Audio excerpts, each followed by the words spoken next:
जीवन एक यात्रा है और आपको चलना है, चलते रहना है। और मैं आपको ये बात बता देना चाहता हूं अपने संदेश में कि मार्ग जो है वो यीशु मसीह है, इसमें दो कोई राय नहीं है। और जो गंतव्य है, डेस्टिनी जिसे हम कहते हैं, जहां आप पहुंच जाओगे, वो भी यीशु मसीह ही है।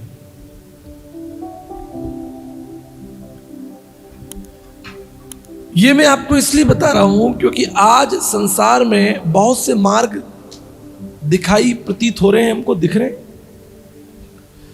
बहुत से गंतव्य दिखाई दे रहे हैं कि डेस्टिनी यहां पहुंचना है। Life is full of mystery. कल किसी ने देखा नहीं, जब आपने कल नहीं देखा, मैंने कल नहीं देखा, तो कल हम कहां पहुंचेंगे?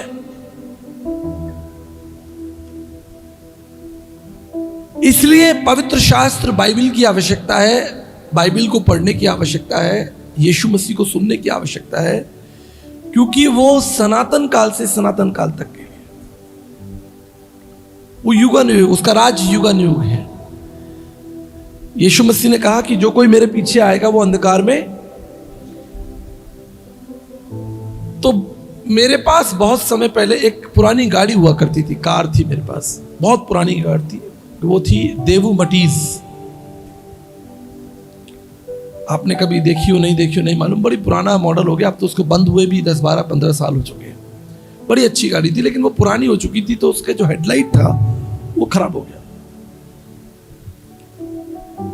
अब चूंकि हम सब लोग एक्सपर्ट ड्राइवर हैं, तो एक दिन मैंने रात में निर्णय लिया कि मुझे यहीं पास तक तो जाना है, बिना लाइट के हम चल पड़ेंगे, रास्ता हमारा देखा हुआ है।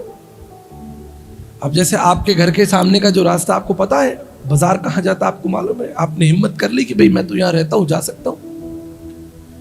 मैं भी गाड़ी लेके निकल पड़ा। थोड़ी दूर पे मैं पहुंचा ही था कि एक स्कूटर वाला सड़क क्रॉस कर रहा था और मैंने उसको टक्कर मार दी। वो गिर गया, उठा मेरे पास में, बोला कि आपको दिखाई नहीं देता? अरे भाई बात तो सही है, दिखाई तो नहीं दे रहा, अगर दिखाई देता तो टक्कर क्यों मारता? तो वहां मैंने दो काम किए। सबसे पहले मैंने उस व्यक्ति से क्षमा मांगा। मैं बोला भाई मेरी गलती है, मैं क्षमा चाहता हूं। दूसरी महत्वपूर्ण बात कि मैंने आगे की यात्रा जो है वो स्थगित कर दी, मैं वापस लौट आया। अब आप मुझे बताएं मैंने अच्छा किया कि बुरा किया? मुझे ऐसा लगता कि मैंने एक सही निर्णय लिया, मैं वापस आ गया। क्योंकि अगर मैं आगे बढ़ता तो न जाने और कोई एक्सीडेंट होता, दुर्घटना हो जाती। तो संदर्भ समझना है हमको। ये तो उदाहरण हो गया, लेकिन इसके पीछे संदर्भ समझना है। जीवन एक यात्रा है और बिना प्रकाश के ये यात्रा संभव नहीं है। और यदि आपने गलत मार्ग ले लिया है, गलत चुनाव कर लिया है, तो आपके लिए सबसे बेहतर होगा कि आप तुरंत वापस लौट आएं, बजाय इसके कि आगे ही बढ़ते रहें हिम्मत करके कि मैं कर सकता हूं। यदि आपका विवेक आपको ये स्मरण दिला रहा है, वचन ये स्मरण दिला रहा है कि ये गलत है, तो बजाय इसके कि आप उसमें अपनी हिम्मत दिखाएं, अपनी ताकत दिखाएं, अपनी योग्यताएं दिखाएं, अपने कदम वापस खींच लें, ये आपके लिए उत्तम होगा। ये किसी भी विषय के बारे में हो सकता है, ये आपके व्यापार के विषय में हो सकता है, ये आपकी किसी के संग दोस्ती के विषय में हो सकता है, किसी के विवाह के संबंध में हो सकता है। जहां शांति नहीं है, जहां परमेश्वर की महिमा नहीं है, वहां आपको आगे नहीं बढ़ना। इसलिए आपको क्या करना है, जीवन के हर मोड़ को, हर मार्ग को परमेश्वर के दृष्टिकोण से, परमेश्वर के प्रकाश में होकर देखना, परखना बहुत जरूरी है। नहीं तो प्रभु यीशु मसीह की आवाज, जो बुलाहट है, जो संदेश है, उस संदेश के साथ साथ भी बहुत सारे संदेश चल रहे हैं। जैसे आपने अखबार में या मैगजीन में एक गेम देखा होगा, एक खेल होता है रास्ता ढूंढो। तो उसमें आप देखेंगे कि 4-5 रास्ते होते हैं जो आपको उस ऑब्जेक्ट तक ले जाने की घोषणा करते हैं कि भाई आप पहले में ट्राई करते हो, देखते हो अटक गए, दूसरे में ट्राई करते हो, देखते हो अटक गए। लेकिन अगर 4 रास्ते 5 रास्ते हैं तो वो 4 बंद हैं, एक ही जो है वो आपको आगे तक ले जाएगा और आपकी यात्रा को या आपका जो वो विषय है वो उसको पूरा कराएगा। देखा ना अखबार में आपने, रास्ता ढूंढो। बचपन में हम लोग खेलते थे, एक तो 5 अंतर ढूंढो, खेला आप लोगों ने, 5 अंतर ढूंढो और रास्ता ढूंढो। सो लगेगा कि बड़ा सुंदर रास्ता है, लेकिन वो रास्ता सुंदर नहीं है, वो रास्ता आगे ले जाकर बंद हो जाएगा और आपका समय, आपकी शक्ति, जो ऊर्जा है वो नष्ट हो जाएगी। कई बार आपने देखा होगा, हम बच्चों को कोई बात समझाते हैं तो बच्चे आपकी बात नहीं मानते। मेरी भी 2 बेटियां हैं, आपके भी बच्चे होंगे। हम बच्चों को मना करते हैं, ऐसा मत करो, वैसा मत करो। बड़ा कष्ट होता है, बच्चे चाहते हैं कि नहीं हमारी इच्छा पूरी, हम जो कह रहे हैं वो सही है, हमें आइसक्रीम खानी है, हमको ये पिज़्ज़ा खाना है। अरे भाई पिज़्ज़ा में कितना मैदा है, बर्गर में कितना मैदा है, मत खाओ बेटा। या बाहर मौसम ठंडा है, आप आइसक्रीम मत खाओ, कोल्ड ड्रिंक मत। क्यों बच्चा जिद कर रहा है? क्यों? क्योंकि बच्चा परिणाम नहीं जानता। परिणाम तो होने के बाद जानेगा ना वो, कि बुखार आ गया या गले में दर्द है। बड़े शरारती बच्चे होते हैं। एक बच्चा सीढ़ी पे खेल रहा था, मैंने देख लिया, मैंने कहा बेटा गिर जाओगे,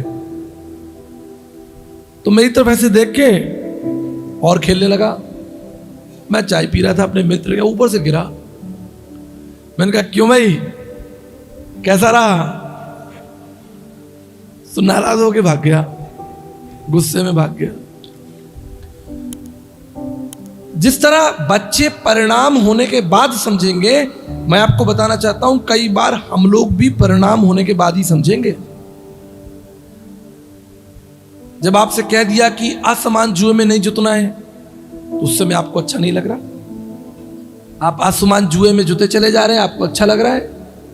आपने किसी ऐसे व्यक्ति से दोस्ती कर ली है, अब बाइबल कह रही है कि आसमान जुए में नहीं जुतना, आप चले जा रहे हो, क्योंकि आपकी भावनाएं, आपका तर्क, आपका समझ और आपका ज्ञान जो है वो आपको प्रेरणा दे रहा है, और वचन इसके खिलाफ है। क्यों? वचन तो स्पष्ट है। परमेश्वर तो भविष्य को जानने वाला परमेश्वर है ना। ये सिद्धांत सब विषयों पर है। ये विवाह से संबंधित है, व्यापार से संबंधित है, स्वास्थ्य से संबंधित है, जीवन के छोटे बड़े निर्णय, सही क्या गलत क्या है। सो परमेश्वर के साथ साथ कई दृष्टिकोण आपको देखने को मिल जाएंगे इस जगत में, इस संसार में। आपको, जैसा मैं कल बता रहा था, भारतीय दर्शन में भी 9 मार्ग हैं। उसके अंदर 9 मार्गों के अंदर भी जो है बहुत से मार्ग बताए गए हैं जिस पे चर्चा नहीं हुई। समय की कमी के कारण उस पर हम विशेष चर्चा नहीं कर सके, लेकिन आगे करेंगे। तो क्या सही है क्या गलत है, इसका निर्णय केवल परमेश्वर के हाथों में है। क्यों? मैं आपको बताना चाहता हूं, क्योंकि परमेश्वर ही जो है वो सृजनहार है। अल्फ्रेड नोबल का नाम सुना होगा। अल्फ्रेड नोबल, जो नोबल पुरस्कार दिया जाता है, नोबल पीस पुरस्कार दिया जाता है, बड़ा दुनिया का सबसे महत्वपूर्ण पुरस्कार कह लीजिए आप। स्वीडन के अंदर, स्वीडन जो देश है, मैं वहां जा चुका हूं कई बार। वहां पर भव्य आयोजन होता है और संसार में जिसने सबसे अच्छा काम किया होता है मानव जाति के लिए, उसको वो अवार्ड मिलता है जिसे हम कहते हैं नोबल पीस अवार्ड। पहले ये केमिस्ट्री और फिजिक्स के लिए मिलता था। जो लोग केमिस्ट्री में और फिजिक्स में अच्छा करते थे, कोई नई इन्वेंशन करते थे, कोई नई चीज ढूंढ कर लेकर आते थे मानव जाति की हित के लिए, तो ये उपहार उनको मिलता था। लेकिन धीरे धीरे ये तमाम विषयों के लिए भी दिया जाने लगा।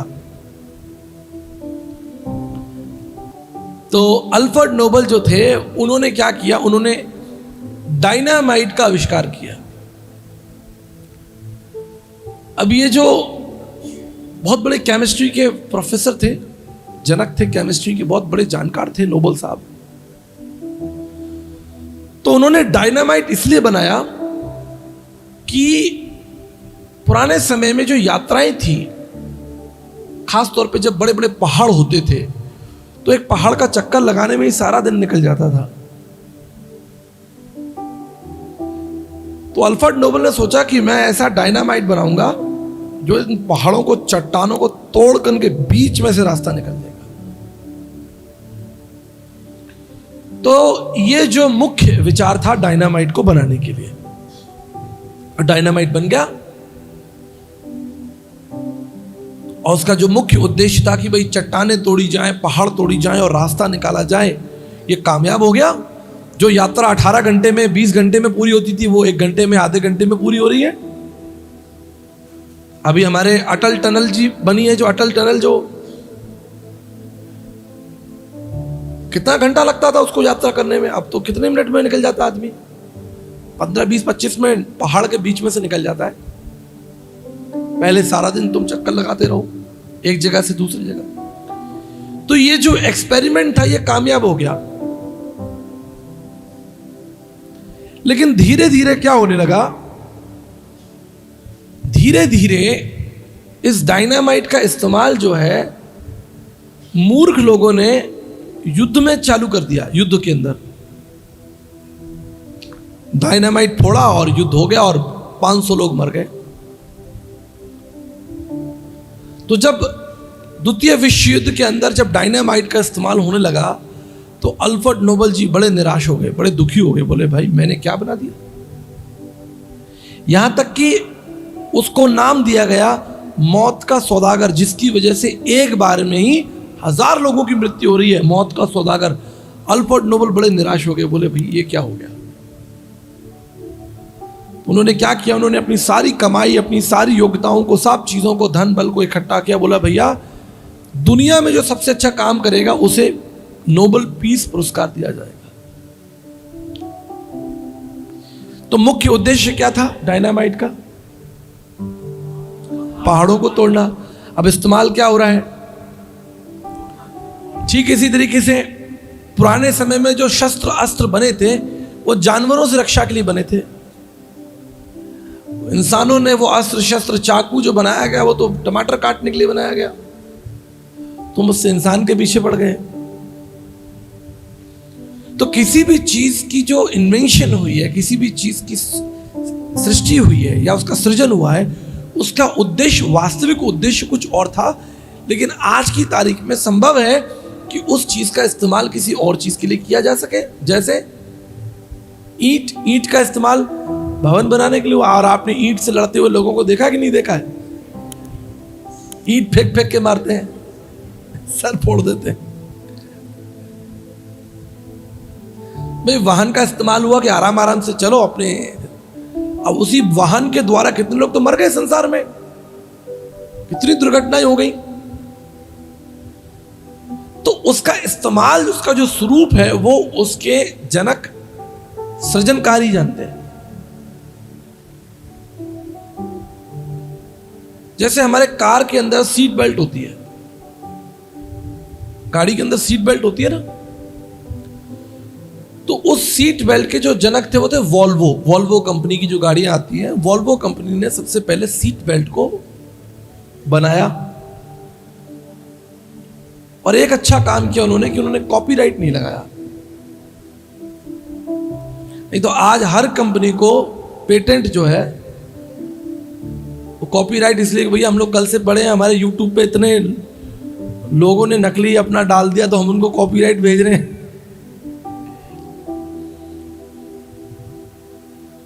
तो पेटेंट नहीं किया, उन्होंने कहा कि भाई ये सुरक्षा का विषय है, सीट बेल्ट जो है वो सुरक्षा का विषय है, ये सबको मिलना चाहिए। तो उन्होंने अच्छा काम किया। तो ये सारी चीजें मैं आपको इसलिए बता रहा हूं, ये उदाहरण मैंने आपको इसलिए दिए हैं। जीवन का जो सृजनहार है वो परमेश्वर है। वही जीवन के उद्देश्य को जानता है, वही सही मार्ग जानता है, आपका सही उपयोग वही जानता है।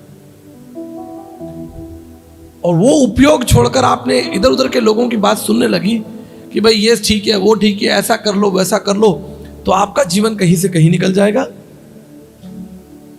सो इंग्लिश में कहते हैं lot of views, social views, political views. दृष्टिकोण, किसी भी चीज को देखने का दृष्टिकोण।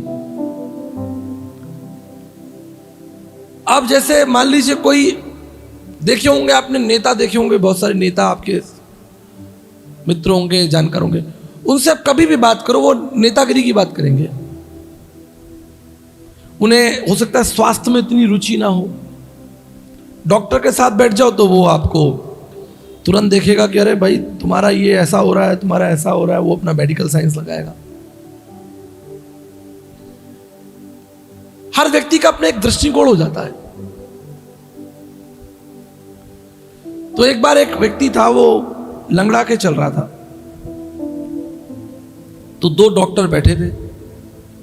बोला एक बोला इसका बायां पैर खराब है, दूसरा बोला ना ना ना ना इसका दायां पैर खराब है। दोनों आपस में लड़ने लगे।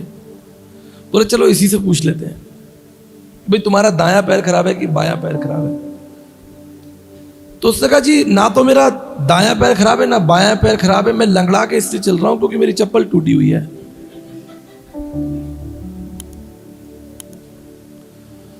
तो संसार में चीजों को देखने का जो दृष्टिकोण है वो अपने अपने नजरिए से है,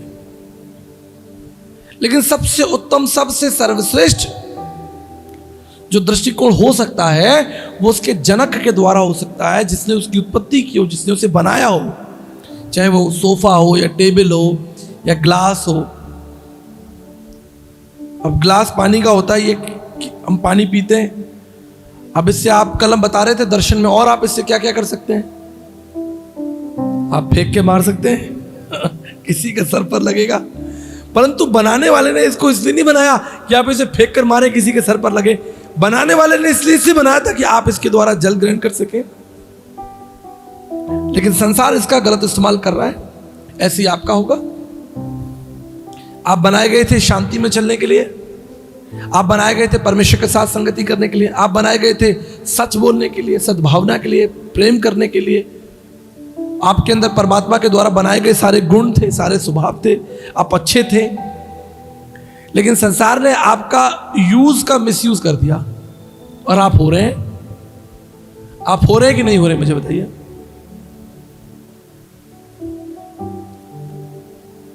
संसार में बहुत सी ऐसी घटनाएं घट रही हैं, बहुत सी ऐसी व्याख्याएं हो रही हैं जो इंसान को कहीं से कहीं ले जाती हैं। इसलिए परमेश्वर का वचन क्या कहता है, जब तू दाएं मुड़े बाएं मुड़े तो क्या होगा, मैं तुझे पीछे से एक आवाज दूंगा और तुझसे कहूंगा कि कौन सा मार्ग सही है, उस पर चलना। ये जवानों आपके लिए भी है। मैं एक बार उड़ीसा में प्रचार कर रहा था, तो एकदम परमेश्वर का आत्मा मुझे बोला कि यहां कुछ लोग बैठे हैं जिनकी जेब में खैनी और तंबाकू है। मैंने कहा भाई वो लोग खड़े हो जाओ जिनकी जेब में खैनी और तंबाकू है। कम से कम 500 से 700 लोग खड़े हो गए। सच्ची घटना है ये। मैंने कहा सब सामने ले आओ। सामने ढेर लगा दिया उन्होंने, तंबाकू, बीड़ी, सिगरेट। मसीह बच्चे, जवान मसीह बच्चे। तब हमने प्रार्थना की। मैंने कहा ये चीज इस मार्ग पर चलने के लिए आप बनाई नहीं गए, नशा करने के लिए बनाई नहीं गए। आप नशा कर रहे हैं। बहुत लोगों ने पश्चाताप किया, कह रहे भैया आज के बाद हम जानते थे ये खराब है, हम जानते थे ये स्वास्थ्य के लिए ठीक नहीं है, फिर भी कोई समझाने वाला, पकड़ने वाला होना चाहिए ना। तो यदि आप परमेश्वर के मार्ग पर नहीं चलेंगे तो दूसरों को कैसे सिखा सकेंगे? हमारे सामने कई बार चुनौती होती है, लेकिन हम अपने आप को बार बार वचन के आईने में देखते रहते हैं। इसलिए मैं आज आपको प्रेरित करना चाहता हूं। आपके जीवन में बहुत से ऐसे मार्ग हैं, बहुत सी ऐसी बातें हैं जो परमेश्वर के द्वारा प्रेरित नहीं है। याद रखिएगा, everything you do is not from God, but everything you do is accountable to God. आया समझ में?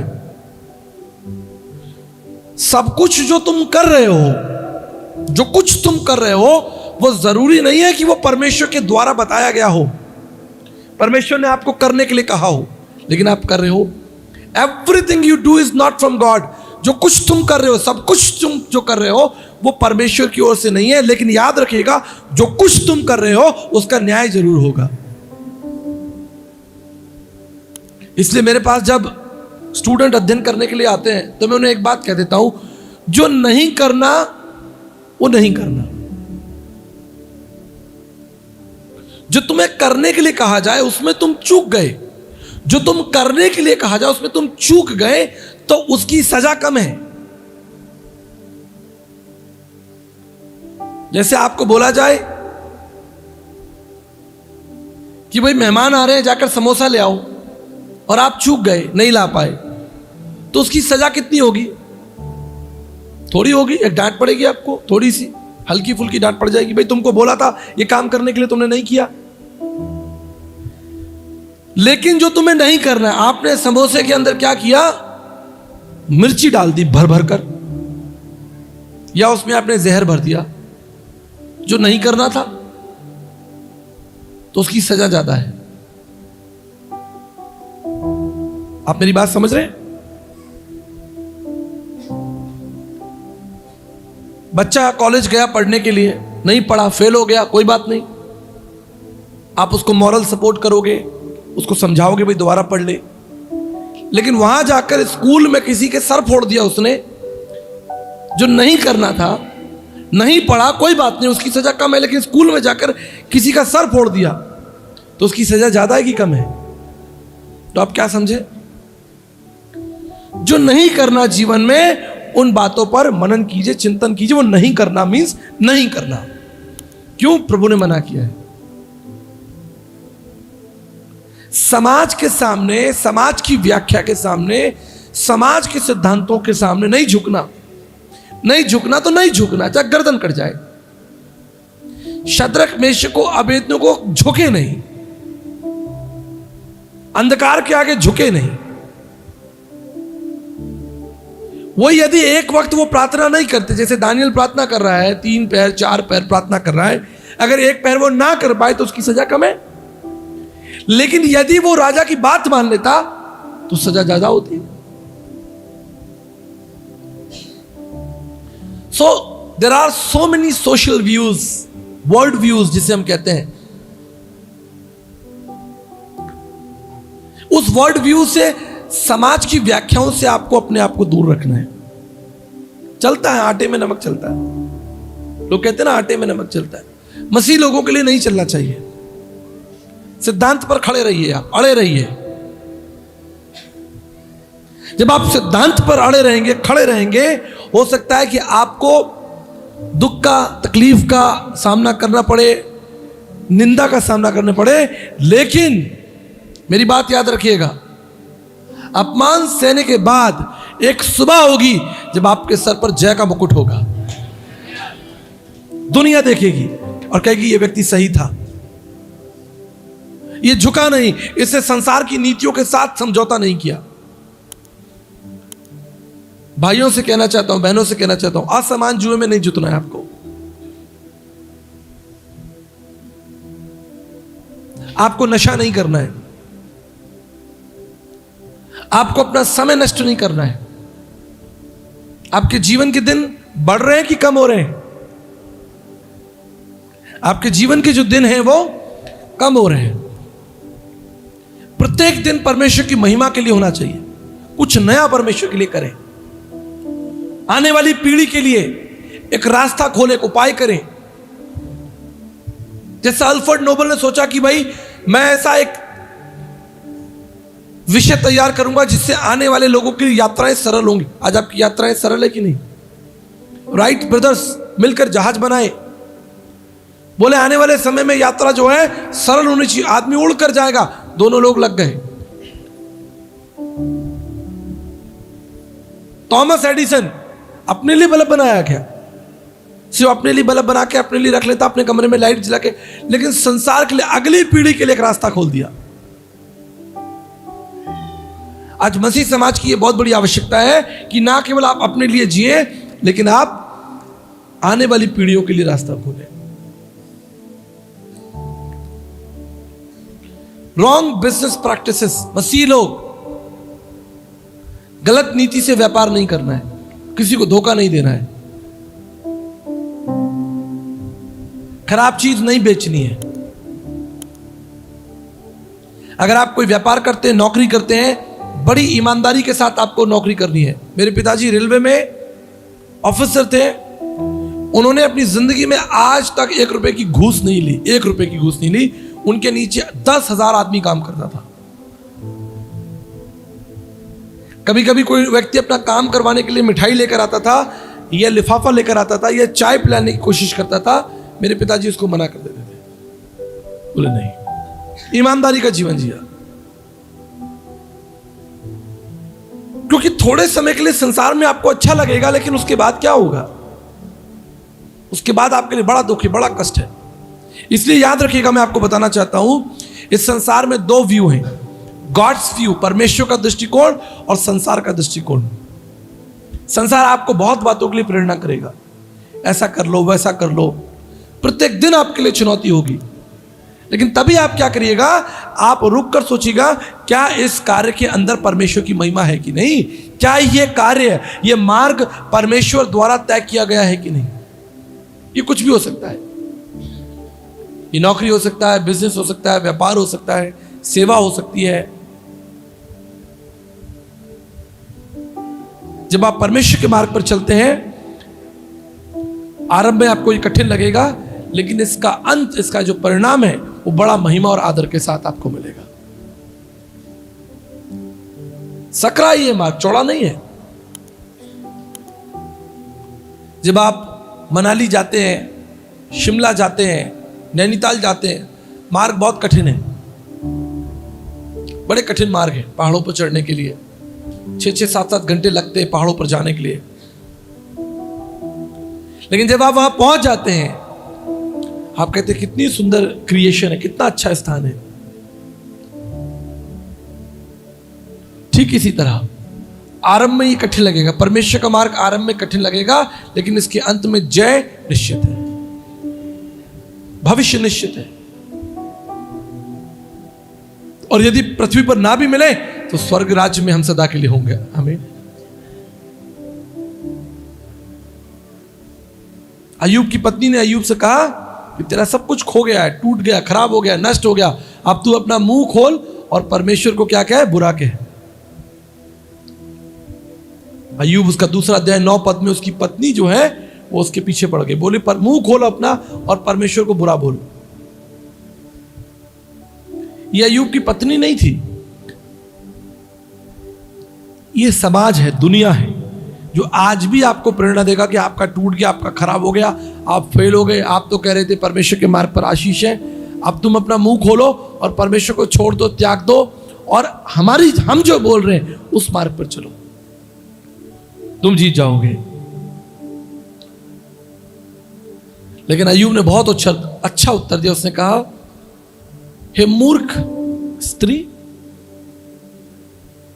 तेरी बात नहीं मानूंगा। उस परमेश्वर ने दिया, उसने ले लिया, उसका नाम मुबारक है।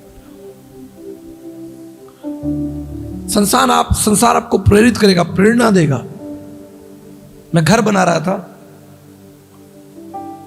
तो हमारी एक दीवार थी जिसे हमें तोड़कर उस हिस्से को बढ़ाना था। तो वो जो हिस्सा जो बढ़ रहा था, बड़ी रोचक घटनाएं मैं आपको बताता हूं। वो जो हिस्सा बढ़ाया जा रहा था, उसमें से एक छोटा हिस्सा जो था वो हमारे पड़ोसी का था। अब वो जो बिल्डर था बोला, सर मैं ये कर दूंगा, आप चिंता मत करो। और ये जो हिस्सा है ना, वो उनके भी किसी काम का नहीं है। यहां पे तो आप दीवार बनाइए, कुछ नहीं होगा, मैं देख लूंगा, कोई सरकारी नियम नहीं, कुछ नहीं, मैं देख लूंगा। मैं बोला नहीं भाई, वो 1 फीट के लिए 1 फीट कुछ नहीं होता।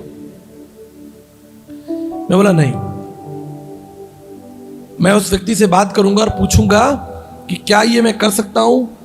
हमने उसे बुलाया, हमने पूरी व्यवस्था से बातचीत की, देखा, समझा। जब उस व्यक्ति ने कहा कि आप बना सकते हैं, तो हमने वहां पर दीवार बनाई। मैंने बनाने वालों से साफ कहा था कि यदि वो व्यक्ति नहीं चाहेगा, हम ये नहीं बनाएंगे, गलत नहीं करेंगे, बेईमानी नहीं करेंगे, छल कपट नहीं करेंगे, हम युद्ध नहीं करेंगे। इसलिए नेपोलियन ने बहुत अच्छी बात कही। नेपोलियन को जानते हैं? तो उसने कहा कि हमने तो लोगों को मारकर अपना राज्य बढ़ाया, दूसरों की जमीन छीन कर, उनको मारकर उनकी जमीन छीनी है, लेकिन यहां मसीह के लिए हजारों लोग स्वयं मरने के लिए तैयार हैं। इसलिए उसका राज्य इतना विस्तार हो गया। आप मसीह का राज्य मूर्खता के साथ विस्तार नहीं कर सकते, आप उसके सिद्धांतों के साथ ही उसके राज्य का विस्तार कर पाएंगे। इसलिए मैं मसीह के बारे में आपको कुछ बातें बताकर प्रेरणा देना चाहता हूं जो आपके विश्वास को मजबूत करेगी। जिस मसीह की हम बात कर रहे हैं, मेरी बात याद रखिएगा, he is a centre figure of history. ये कोई कल्पना नहीं है, कोई रहस्य नहीं है, कोई कहानी नहीं है, सेंटर फिगर ऑफ हिस्ट्री। जिसने आपको ये संदेश दिया है, जिसका संदेश हम सुन रहे हैं, वो इतिहास के बीच में बैठा है।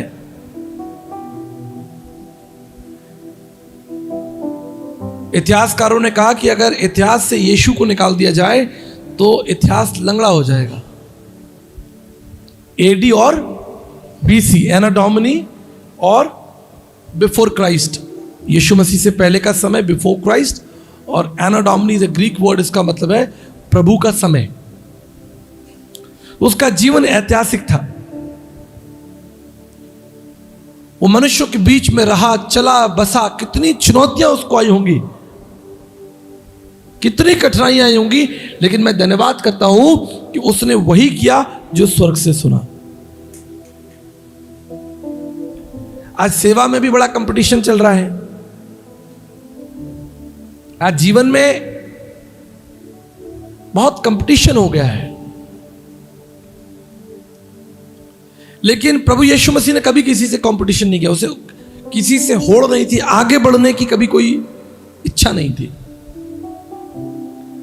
आज हमारा घर अगर पड़ोसी बड़ा बना रहा है तो हमारे मन में भी उसको देखकर इच्छा हो जाती है कि भाई हम भी इससे ऊंचा बनाएंगे। वो गाड़ी महंगी ले आया, हम महंगी गाड़ी लेकर आएंगे। तुम्हारी मिनिस्ट्री ऐसी चल रही है, हम भी ऐसी मिनिस्ट्री तुमको करके दिखाएंगे। तुम ऐसा प्रचार करते हो, हम भी ऐसा प्रचार तुमको बेहतर करके दिखाएंगे। परंतु यीशु मसीह के समय में यीशु मसीह ने कभी किसी से कंपटीशन नहीं किया। उसने एक साधारण जीवन जिया, जो कुछ उसे कहना था, करना था, वो स्वाभाविक था, सच था। मुझे बहुत सारे लोग कहते हैं, भैया आप ऐसा करिए, वैसा कीजिए, वो लोग ऐसा कर रहे हैं, आप भी कीजिए। मुझे दौड़ में आगे नहीं जाना है, मुझे मसीह के साथ चलना है। अगर मसीह की रफ्तार धीरे होगी तो मैं धीरे ही ठीक हूं, बजाय इसके कि मेरे बगल वाला आगे निकल जाए। हम मसीह के साथ यात्रा करने के लिए बुलाए गए, आगे भाग जाने के लिए, आगे बढ़ जाने के लिए नहीं बुलाए गए। Walk with Jesus Christ. ऐतिहासिक जीवन, उसके जीवन की हर एक घटना, हर एक सिद्धांत जो उसने कहा और किया, याद रखिएगा, वो भविष्यवाणियों पर आधारित है। उसने कहा, देखो मैं भविष्यवाणियों को, भविष्यवक्ताओं की पुस्तकों को नष्ट लोप करने नहीं आया, मत्ती 5:17 में, उनको पूरा करने के लिए आया हूं। जो पहले से ही बता दिया गया था, लिख दिया गया था, उनको पूरा करने का। इसको समझ लीजिए मेरी बात। मैं आपको उदाहरण देता हूं। जब एक पायलट जहाज चलाता है तो अपने मन से नहीं चलाता, मेरा मन कर रहा है मैं लेफ्ट ले लूं कि राइट ले लूं, थोड़ा ऐसे ऐसे कर लूं, थोड़ा ऐसे ऐसे कर लूं। पायलट की इच्छा से नहीं जहाज चलता। सब कुछ पहले से निर्धारित है, बताया गया है, ये मार्ग है, ये बटन है, ये ऊंचाई है, ये लंबाई है, ये फोरकास्ट है, इस मार्ग पर आपको चलना है, चाहे मार्ग लंबाई क्यों ना हो। पायलट सोचे कि यार ये दिल्ली का रास्ता तो बस सीधा ले जाऊं, मैं दिल्ली पहुंच गया, लेकिन एटीसी कंट्रोल कह रहा है कि तुमको तो घूम के दिल्ली जाना है। क्यों? क्योंकि एटीसी कंट्रोल को पता है कि इस मार्ग पर और भी जहाज घूम रहे हैं, तुम्हारा टक्कर होगी, इससे तुम इस पे नहीं जा सकते। एटीसी कंट्रोल को आपको क्या पता, उसे मालूम है। मोटिव्स, उद्देश्य परमेश्वर जानता है। इसलिए मैं आपसे साफ साफ बात कहूंगा, अपने जीवन को परखें। किसी व्यक्ति को दिखाने के लिए कोई काम ना करें, दिखाने के लिए अच्छे ना बने, अपनी रफ्तार को स्वाभाविक रखें, परमेश्वर के निर्देश आदेश का पालन करें।